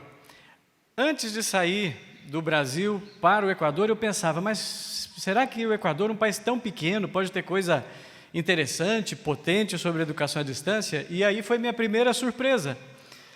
O Equador, na verdade, no contexto latino-americano, desde 1976, faz graduação à distância. Na universidade onde eu estou atualmente, a carreira de Direito, por exemplo, tem 12 mil estudantes, algo impensável aqui no Brasil, né, quando a gente conversa sobre regulação de educação à distância. Então, eu acho que o Equador tem muito a contar e eu vou tentar, nesse breve tempo, falar algumas coisas sobre esse contexto latino-americano. Antes de começar, eu gostaria de agradecer muito especialmente ao professor Litro e dar felicitações para ele, dar parabéns para ele pelo jubileu de prata desse congresso. É um quarto de século realizando um evento de educação à distância. Se hoje... Palmas para o Litro. Se hoje a gente consegue dialogar sobre educação à distância aqui no Brasil, certamente isso é um grande mérito também da liderança do Lito aqui na ABED. Vamos lá. Eu sofri muito na hora de falar do título, né, porque eu falei, o que eu vou tratar sobre educação híbrida? E aí me pus a estudar, tentando entender, né, o que estava passando sobre educação híbrida na América Latina. Baixo essa perspectiva é que eu apresento aqui educação, cultura digital e inovação docente. E a pergunta aqui está de propósito, hibridismo ou experiência educativa? Vou esperar que até o final dessa conferência eu consiga explicar, né, o que eu pensava quando dizia sobre isso. O que é importante ter em conta? Né? Eu estou falando a partir de uma perspectiva sul-americana. Loja está aqui, é a última cidade, ou a última província, capital de província, no sul do Equador. O país está dividido basicamente em 4 zonas muito bem definidas e que são 4 planetas totalmente diferentes. Primeiro, as Ilhas Galápagos. Segundo, o litoral, a costa. Terceiro, a serra, isso é a Cordilheira dos Andes. E, por último, a Amazônia. Aqui uma foto da UTPL. O que é interessante pensar nesse contexto do Equador, né? Na semana passada eu recebi várias ligações, inclusive da organização da ABED, todos preocupados, né? Nossa, será que ele sai do Equador com essa pequena revolução que está aí? A gente viu na TV um montão de manifestações, né, e protestos, e isso aqui foi o que a gente viu no Equador na semana passada. A população indo para a rua tentando buscar espaços de representação popular. Mas o mais interessante não é a manifestação, foi o tempo de reação das pessoas. Imaginem vocês que numa noite de quarta-feira, o presidente da República chega em cadeia de rádio e televisão e diz: amanhã nós vamos aumentar o preço dos combustíveis. O país tem um subsídio sobre o petróleo que já tem 40 anos. Então, $1, por exemplo, a gente compra 4 litros de gasolina. Aqui no Brasil, com $1, a gente compra 1 litro. No momento que... nem 1 litro. No momento que a gente ia perder o subsídio, né, o pessoal saiu para a rua. Por que eu estou chamando a atenção para isso? O presidente falou às 9 da noite de uma quarta-feira e no outro dia, às 9 da manhã, todas as cidades do país tinham ruas fechadas. Quem fechava as ruas? O movimento indígena. E, basicamente, como? Por meio de WhatsApp e por meio de Instagram e por meio de Twitter. Isso eu estou falando num país andino, com uma população indígena, com pessoas que moram em montanhas, em páramos, supostamente bastante isolados. 48 horas depois, tivemos uma marcha indígena, uma marcha indígena de aproximadamente 60 mil índios chegando, né, na capital, que é Quito. Por que é importante falar disso, né? Porque isso é possível graças a um fenômeno cultural que nós estamos imersos, que é justamente o fenômeno da cultura digital. Todos estavam, de alguma maneira, conectados. E isso gerou um impacto social, um impacto na comunicação que permitiu as pessoas criarem vínculos e, inclusive, se expressarem aí. Não entro aqui no mérito de por que se estavam manifestando, né, mas sim o como eles chegaram, né, a se manifestar. O que eu quero apresentar? Minha apresentação vai ser dividida em 4 partes. Na primeira parte eu quero falar sobre cultura digital, na segunda parte sobre educação, aí tem 2 pontos e várias palavras na frente, e a terceira parte sobre inovação docente e gestão universitária. Eu vou tentar ser bastante fiel ao tempo, porque imagino que está todo mundo já com fome e cansado de estar sentado. Quando me refiro aqui à cultura digital, o que eu penso? Penso justamente numa mudança de era, numa mudança de mentalidade. É muito frequente que a gente entre em vários eventos que falam sobre inovação docente ou inovação tecnológica e comece a ver justamente a explicação dessas 4 revoluções, não? Então, nós temos no primeiro momento a primeira revolução industrial, que é marcado por mecanização, uso de energia hidráulica, máquinas a vapor. No segundo momento, nós temos uma segunda revolução, que é baseada, sobretudo, em linhas de produção. Um terceiro momento, com a invenção do computador e automação. E, nesse momento, já começamos a falar sobre sistemas cyberfísicos. Então, são momentos da cultura, ou momentos de desenvolvimento da nossa sociedade, baseados em profundas acelerações das formas como nós fazemos as coisas. Nessa 4ª revolução industrial, o que está em jogo é a mudança exponencial. As coisas mudam muito rápido, de maneira muito acelerada. A indústria 4.0 já começa a falar de robôs, já começa a falar de máquinas que aprendem sozinhas, já começa a falar da internet das coisas. Mas que implicações sociais isso tem? Imaginem só que em 1951 nós temos aí o primeiro computador comercial que valia $1.200.000. A chegada à Lua foi em 69. O primeiro e-mail, e aí tem uma anedota, né, que era enviando mensagem de um computador para outro, era enviar a palavra login, chegou somente o lo, mas foi o primeiro precursor do e-mail. Também em 69, o primeiro smartphone, está aí no meio, não? Que bonito, era um IBM Simon em 94, e hoje, em 2019, temos computadores aí e smartphones a partir de $62, $220. Acabei de ver na Amazon, antes de vir para cá. Mas o que chama a atenção nisso? Claro que o primeiro ponto é a popularização, mas o segundo ponto é que qualquer um dos celulares que nós temos aqui na nossa mão é muito mais potente, eficiente, rápido e eficaz do que todo o material que foi utilizado basicamente para ir para a Lua. E como é que nós não conseguimos ainda utilizar isso para fazer educação de qualidade? Se conseguimos ir para a Lua com muito menos, estamos subutilizando equipamentos, estamos subutilizando tecnologia para quê? Talvez para ficar vendo figurinha ou coisas em redes sociais e não necessariamente para educação. Qual que é o impacto disso na educação? Ou qual que é o impacto disso na cultura em geral?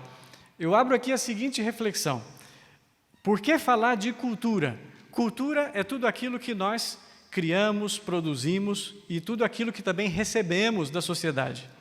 Então, existe um movimento aí de complementariedade, de produção e de recebimento, né, da tecnologia. Como criamos a tecnologia e como essa tecnologia agora influencia a nossa vida? Só para colocar algumas imagens ilustrativas, né? Tem gente que não acredita em educação à distância, mas tem gente que namora à distância. Tem gente que tem família e convive à distância. Hoje, pensando aí, sobretudo, a influência das redes sociais, cada vez mais as pessoas se relacionam, se conhecem e criam vínculos à distância, inclusive vínculos acadêmicos. Muito facilmente a gente pode falar com um montão de professores em qualquer parte do mundo, vendo o e-mail dessas pessoas nas páginas das universidades. Mas que outros impactos isso tem no nosso contexto social? O primeiro impacto é a produção de informação. O modo de comunicação mudou radicalmente. Hoje é impossível falar que nós temos aí um produtor de conteúdo e um emissor. Todos produzem conteúdo. Todos os estudantes, todas as pessoas produzem conteúdo. E, inclusive, podem produzir conteúdo falso. Nós temos aí, inclusive, teorias sobre a pós-verdade, onde as pessoas também criam conteúdos e comunicam coisas, e há um montão de gente que consumem essas coisas. E, mais do que isso, temos aí uma cultura digital, e cultura digital que transforma absolutamente tudo em dígito. E o que eu quero dizer quando digo absolutamente? Absolutamente significa absolutamente. Se a gente lançasse uma hipótese aqui pensando, né? Eu sou uma pessoa que não quero ter uma vida digital ativa. Existe alguém aqui nessa sala que não tenha celular? Não vejo uma mão levantada. Imaginem só que enquanto nós estamos nos movendo aqui pelo país, saí de São Paulo, saí de Minas, saímos do Paraná, saí do Pará, eu estou passando por antenas de celular e essas antenas sabem exatamente onde eu entrei. O meu celular já dá pistas de onde eu estou, para onde eu vou. E, por acaso, se eu não tivesse celular, tem um montão de câmera de segurança em tudo quanto é canto. Já existe hoje, na China, por exemplo, uma série de experiências em cidades controladas por elementos digitais. E por que dizer controladas? Porque, justamente, como as máquinas também identificam padrões faciais, todo o tempo, quando você entra e sai de qualquer lugar, eles sabem onde é que você está. Sem contar outros tipos de controle, talvez mais sofisticados, né? Enquanto estamos aqui no Instagram, passando ou não uma foto, a companhia monitora quantos microsegundos eu demoro em cada imagem. Eles sabem meu interesse. Gastei meio segundo vendo uma imagem, gastei 1 segundo vendo outra. Ah, ok. É preciso que eu mande mais imagens desta, que ele tem mais interesse, né, porque isso pode aumentar ou melhorar minhas vendas. Ontem, um dos conferencistas dizia, não, porque de fato os dados são importantes, mas isso não é o ouro da cultura digital. Eu tenho uma experiência um pouquinho diversa e creio que sim, os dados são, não ouro, mas o petróleo da sociedade digital. E essa fala de que os dados são petróleo, eu escutei na Microsoft. E por que escutei isso da Microsoft? Eles diziam, é como o petróleo, porque por hora a gente não sabe muito bem o que fazer com essa imensidão de dados. Mas em algum momento a gente vai ter capacidade de processar tudo isso e utilizar para tirar proveito. Não é à toa que todas as companhias que nós conhecemos, inclusive as de software, de ambientes virtuais para nós, estão com todos os seus serviços na nuvem. Por quê? Porque aí estão os dados e daí eles vão sacar proveito amanhã. Essa imagem aqui, o que ela reflete? Não? Justamente esse controle, esse monitoreio dos dados, né? E fica aí a pergunta, né? De quem são os dados que nós produzimos? Existe um controle sobre o que nós estamos fazendo e que, necessariamente, nós não temos ideia do que estão fazendo com os nossos dados.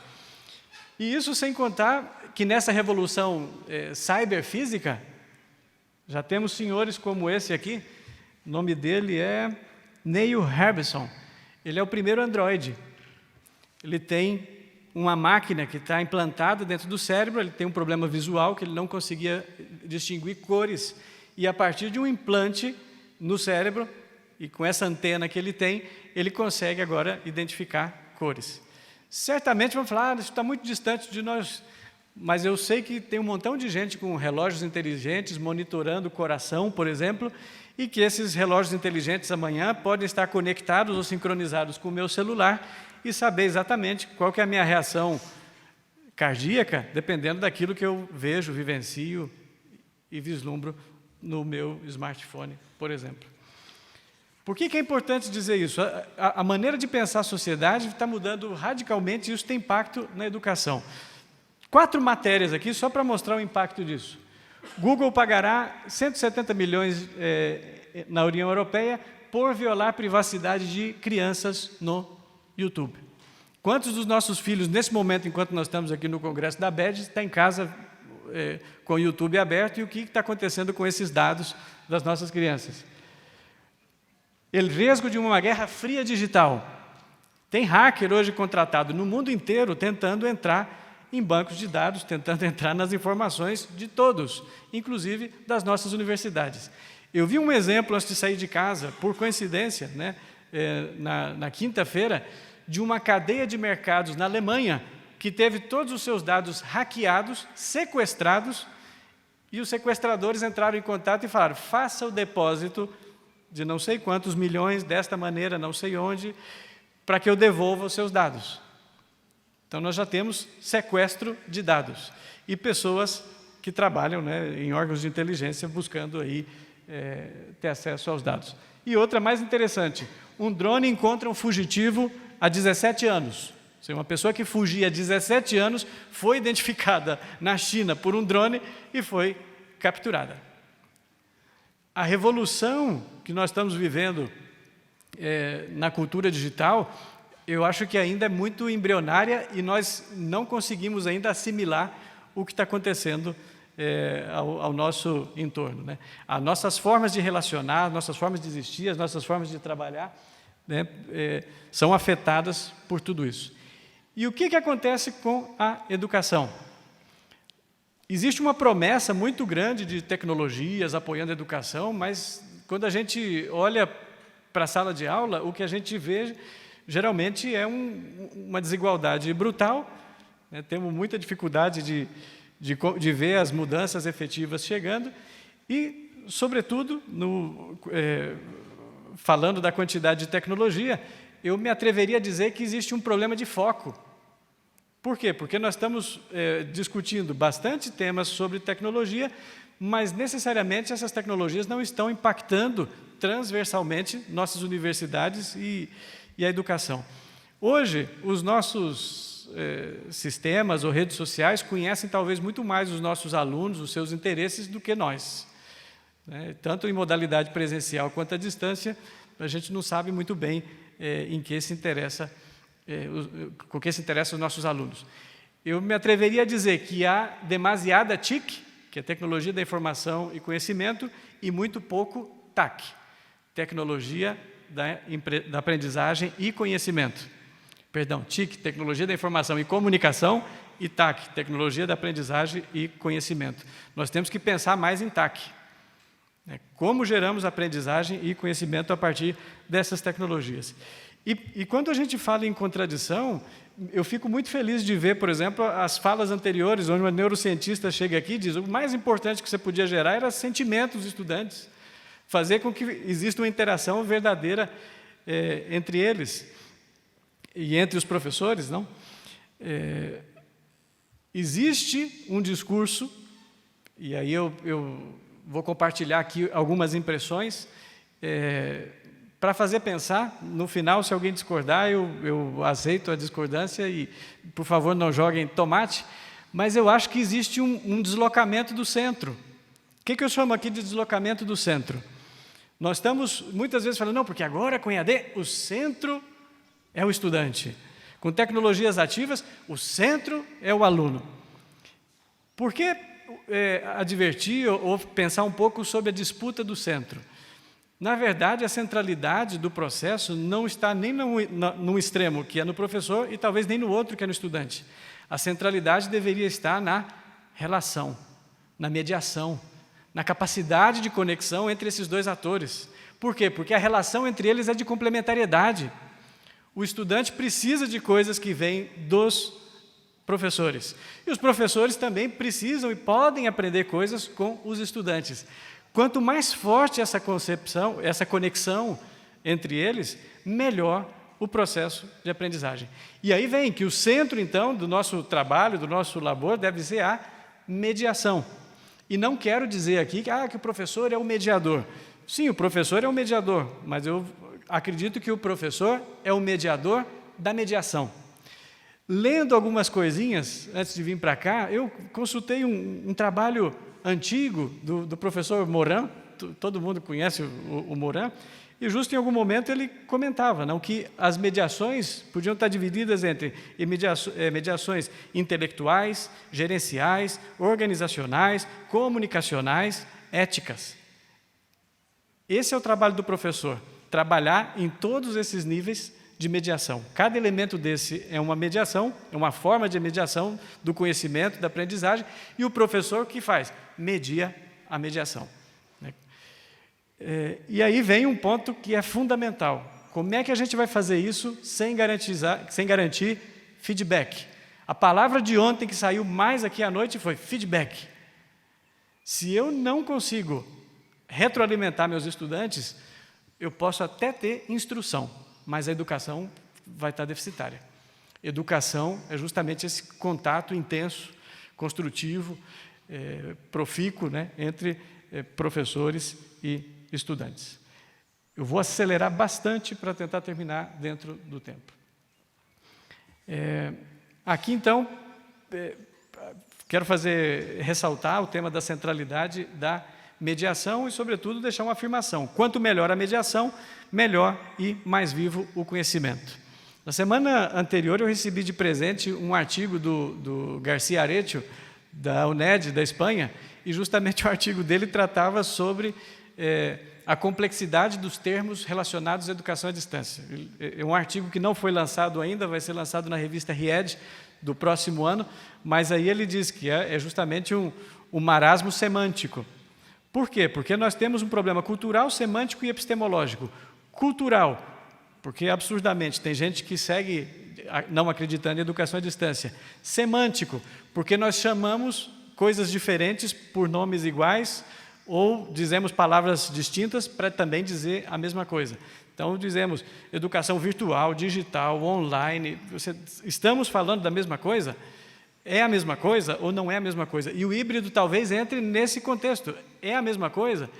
Quando eu fui buscar no dicionário, né, a palavra híbrido, a primeira coisa que me chamou a atenção foi um choque, porque é a mistura entre coisas. E aí eu falei, tá, no dicionário talvez está muito pobre, deixa eu buscar em outro lugar. E aí o híbrido, na internet, digitei no Google, a primeira coisa que saiu não é uma coisa nem outra. Então, o que é o híbrido? É um terreno de ninguém? Então, no final, o título ficou aí gerando um problema, né, e que eu considero aí que, na verdade, é um problema epistemológico. A gente precisa entender ou pensar sobre o que nós estamos falando. E para resolver o problema do híbrido, do blended, ou da terminologia, eu busquei aqui relacionar com inovação educativa. E vou tentar explicar justamente o que é isso. Não significa de maneira nenhuma sair entregando o celular, colocar smartphone, até porque a gente já tem aqui no Brasil um montão de exemplos de fracasso, entregando computador ou tablet na mão das pessoas, sem planejamento pedagógico, sem intencionalidade curricular, e no final não serviu para praticamente nada. O que talvez a novidade, né, do que eu trago, ou da análise que eu trago, né, eu identifiquei 7 elementos de inovação educativa em 3 universidades que eu particularmente considero referência nesses termos na América Latina. Esses 7 elementos coincidem em todas essas 3 universidades. Que elementos são esses? Primeiro, são universidades que estão competindo por diferenciação, por singularidade. Elas não querem fazer como todo mundo, elas querem ser reconhecidas por serem melhores, por serem transformadoras. Segundo, os professores nessas universidades se convertem em pesquisadores, eles precisam investigar. que significa isso? Que eles vão ir para um laboratório e passar todo o tempo fazendo investigação aplicada? Não, significa que eles têm que ter um projeto de investigação docente. Eles precisam investigar sobre como eles dão aula. Eles precisam aplicar coisas na sala de aula e gerar material sobre isso. 3. A mediação pedagógica e a performance estudantil são objetos de estudo. Performance estudantil. Ou seja, eu mudo meus conteúdos, eu mudo os elementos de aprendizagem. Como fica a performance dos estudantes? 4, tem modelos pedagógicos por competências. 5, buscam harmonização pedagógica. Por harmonização pedagógica significa, são instituições que mudaram o currículo, a didática, a avaliação e a tecnologia. Ou seja, não fizeram mudança em só uma das pernas. O que a gente vê frequentemente é o discurso sobre inovação pedagógica indo diretamente só à tecnologia e se esquecendo, né, desses outros elementos. 6, os resultados apontam experiências significativas de aprendizagens e vínculos afetivos entre professores e estudantes. 7, existe apoio institucional de um laboratório docente. Laboratório docente é um espaço nessas universidades onde qualquer professor pode chegar e vai ter assessoria de colegas. E já mostro aqui os números. O primeiro caso é da UNAM, né, Universidade Nacional do México. O diretor atual de AD da UNAM colocou uma condição para ser diretor na UNAM, de educação à distância. Qual que era a condição? Tudo o que eu fizer no EAD precisa incidir no presencial. Então, o reitor da UNAM, o professor Tinoco, aceitou isso e Francisco Cervantes, que é o atual diretor de AD, hoje gera cursos, sobretudo em 2 níveis. O primeiro, que é de cara à formação de professores, o programa de formação de professores da UNAM é liderado pela equipe de educação à distância e esse programa compreende aí trajetórias personalizadas para docente. São como 12 níveis de capacitação e os professores podem transitar por esses níveis. E eles têm capacitação, inclusive de temas sobre filosofia, direito educacional, didática e vários temas. O outro elemento importante é a criação de microcursos, que são unidades de aprendizagem. São microcursos, microlearning, disponíveis para presencial e distância em toda a universidade. Outra universidade que coloco aqui como referência é a própria UTPL, de onde eu venho. Dou o título aqui de inovação docente na Cordilheira dos Andes. Por que falar de inovação docente e não de inovação educativa? Porque a alavanca institucional colocada aí foi justamente capacitação docente. Existe um programa chamado Ascendre, que trabalha e integra todos os processos de inovação, formação e avaliação da universidade. Os professores são instigados a todo tempo buscar compartilhar práticas, discutir sobre práticas, conversar sobre o que estão fazendo e mostrar os resultados. Tudo que eles criam entra em um banco de práticas e isso gera um impacto bastante significativo em publicação científica. Notem aqui a curva. Em 2014, quando iniciou o programa, a universidade passou de um momento de estancamento, onde conseguia produzir uma média de 64 artigos por ano, aqui eu considero sobretudo Scopus, revistas indexadas, para um salto de 300 artigos em Scopus ao ano. E isso com as mesmas pessoas, mais pessoas discutindo e avaliando suas práticas docentes. Ou seja, o professor quer investigar, por que não investigar sobre o que ele faz todo dia, que são as aulas? E o terceiro caso e último, o TEC de Monterrey, terremoto e aposta da inovação educativa. Por que falar de terremoto? Porque justamente o principal programa do TEC, que fez com que eles entrassem em temas de inovação educativa, foi um terremoto. Teve um terremoto, vários campos da universidade tiveram problemas e, no final, eles começaram a utilizar videoconferências, ferramentas para chegar aos estudantes. O programa foi tão exitoso que hoje segue, né, com esse elemento. O TEC 21 é um modelo exitoso de inovação educativa, e eu quero ressaltar isso aqui, sobretudo porque ele teve a coragem de atacar a base. O TEC jogou fora todos os currículos, de todas as carreiras, de todos os cursos. Começou do zero. Eles decidiram redesenhar todos os currículos, repensar todos os currículos, e a partir desses 4 elementos. Não? Aprendizagem baseada em desafios retos, bastante projetos, mas não necessariamente metodologia baseada em projetos. Flexibilidade em quando e como aprender. Vivência universitária memorável. Então, o aluno do TEC tem que estar apaixonado por ter vivido aí, por ter vivido a experiência educativa. E 4, professores inspiradores. Então, na hora de fazer o contrato do professor, ele pergunta: você é uma pessoa inspiradora? Como você vai inspirar? Como você vai apaixonar, seduzir esses estudantes? E aí esses professores inspiradores têm autonomia para brincar, para sonhar e para fazer seus cursos. Esse é só um exemplo de curso, né? Ética e profissão e cidadania, onde a professora criou duas rotas ou 2 linhas de metrô que podem chegar à mesma competência. Tem a linha amarela e a linha verde. Se você vai pela linha amarela, você precisa fazer um fórum, um vídeo, um ensaio. Se você vai pela linha verde, você faz uma entrevista, um trabalho de campo e um projeto. Atividades diferentes que garantem, ao final, as mesmas competências.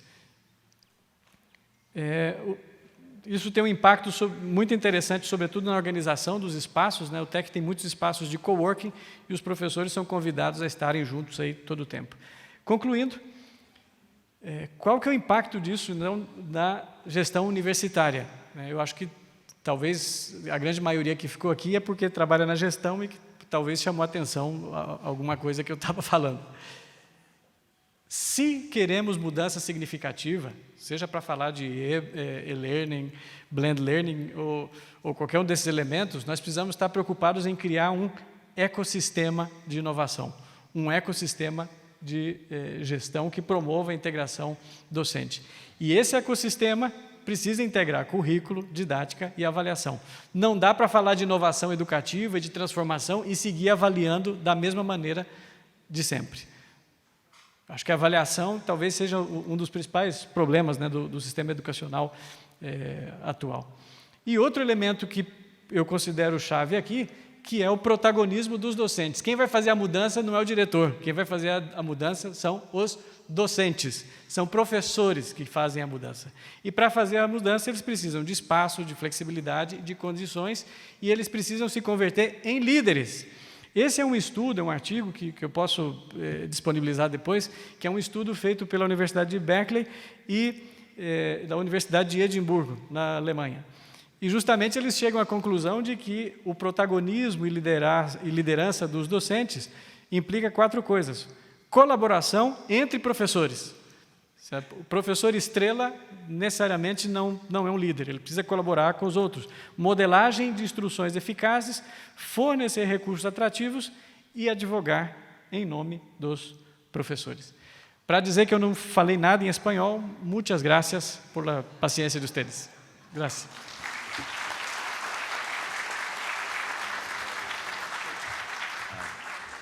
Bem, first of all, I'd like to apologize for the pressure. You guys, I think you put too much content in a table of discussion. So, thank you very much for your speech. Bem, eu vou pegar aqui 2 perguntas, porque sei que está todo mundo fugindo. Eu vou fazer 2 perguntas, eu vou fazer aqui as 2, uma para cada um de vocês, para responder. Primeiro, o Alexandre Schneider, da FAM, fez uma pergunta para o professor Son. Eu vou ler em inglês, ele mandou uma pergunta em inglês, fica mais fácil aqui. Do you believe the adoption of unbundled model will be higher than the traditional model in the near future? And also, what will be the challenge for traditional university to cope with this? Do you follow? Yes, thank you. I got that question. The answer to that question is yes. See, I think that will happen. And it is very interesting that my friend here, we were, at least as much as I understood it, we were on the same page. And towards the end of his presentation, how many examples did you give? 6 or 7 examples that you give of institutions that are actually already doing it. So I'm very happy to note that. I couldn't say the same thing about Australia. Australian universities are nowhere near what you guys are doing. So I'm very happy to hear that and see that the institutions in South America are actually already gearing up for that unbundled future that I was talking about.